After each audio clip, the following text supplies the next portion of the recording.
Thank you, President. I thank you for convening this emergency open meeting.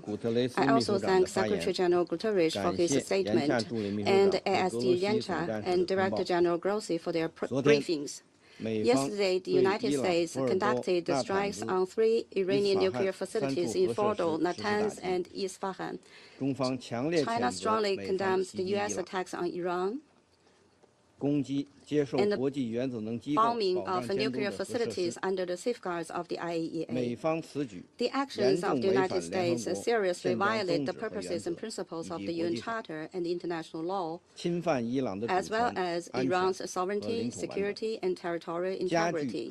It has exacerbated tensions in the Middle East and dealt a heavy blow to the international nuclear non-proliferation regime. The international community must uphold justice and make concrete efforts to cool down the situation and restore peace and stability. In this connection, I wish to put forward 4 appeals.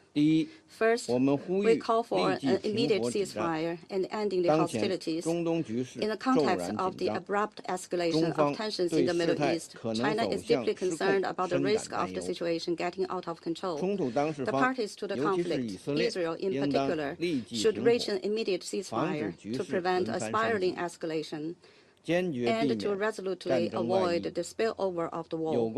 The parties concerned should abide by international law, curb the impulse to use force, and avoid exacerbating conflicts and adding fuel to the fire.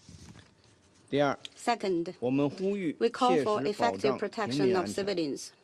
The ultimate victims of all conflicts are the innocent people. China is deeply saddened by the large number of civilian casualties caused by the conflict. Civilians and civilian facilities must not become targets of military operations. And the bottom line of international humanitarian law must not be breached. Parties to the conflict should place the interests and well-being of the people of the countries in the region above everything else, and make every effort to avoid harm to innocent civilians and refrain from attacking civilian facilities. Third, we call for commitment to dialogue and negotiation. Peace in the Middle East cannot be achieved by the use of force. Dialogue and negotiation are the fundamental way out. At present, diplomatic means to address the Iranian nuclear issue haven't been exhausted, and there's still hope for a peaceful solution.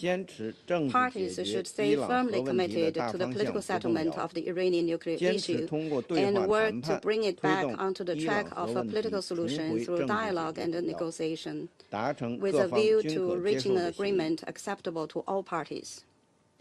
Fourth, we call for swift actions by the Security Council.